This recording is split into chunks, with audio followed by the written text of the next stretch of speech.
This is the state of America. Yet they say everything is okay. But is it really? This is a 2-mile stretch of an RV encampment in Marin County, San Francisco.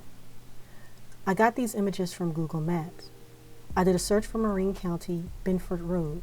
After changing the map view to satellite, I drilled down on the road and started virtually walking down the road. If you look at the images, you notice there is very little to no privacy. The Google van drive right by, recording images inside the cars and RVs. There was a mirror alongside one of the trailers that captured a Google video driving by. At least that's what it looked like. But this is pretty bad, and this can pretty much happen to anyone, especially those that are not prepared financially. And I don't think that every homeless person or RVer is lazy or mentally ill or, have made poor decisions.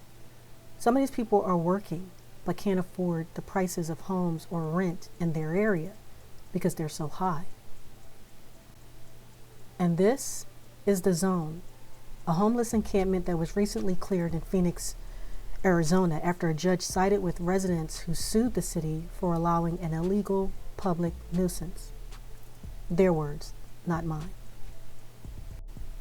This is an encampment in Bellingham that consisted of 40 to 60 homeless people. A lawsuit was filed back in November 22nd by the city of Bellingham against the owner of the property. A ruling was made on April 8th in favor of the city of Bellingham. Construction workers were hired to clean up the property. This is the Wood Street Common. It was the largest homeless encampment in Oakland. A judge authorized the encampment to be demolished. The controversial operations required public worker crews hauling away 700 tons of trash, towing 30 vehicles, 9 of which were considered stolen. Animal Services had to rescue 49 cats and kittens.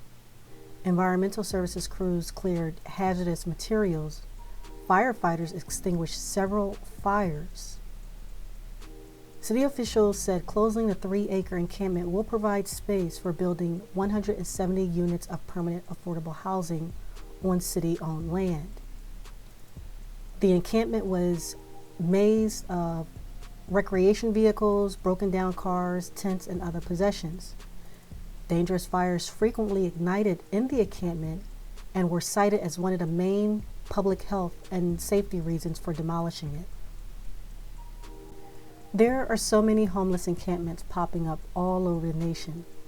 A few reasons have to do with people losing their jobs, falling behind on bills, and in turn, they lose their homes.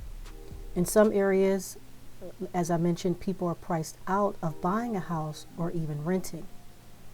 Things are tough right now for both the lower class and middle class alike.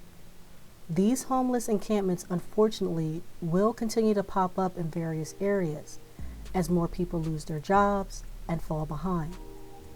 Then you have the Title 42 situation. The United States is not in a position to take care of its own homeless. It cannot even balance the books to pay its bills. So how can the U.S. provide for an influx of people attempting to cross the border illegally? Your government will not and cannot take care of you. That is your responsibility.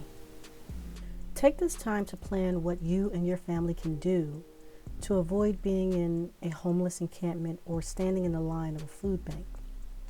This is just my personal opinion, but if I just made ends meet, I would cut all luxury spending, including internet and cable. I would turn to that Apple smartphone for an old-fashioned flip phone. I would wash clothes by hand and hang them up to dry. I would carefully coordinate any errands to avoid multiple trips. This would save on gas. Of course, I would start a garden. If possible, I would chip in with a neighbor to buy in bulk to get more for less without being overwhelmed with the cost. Sell things not needed to have extra pocket change. These are just a few things I would do to ensure my loved ones ate good and healthy and to reduce the burden of inflation. Thanks for watching.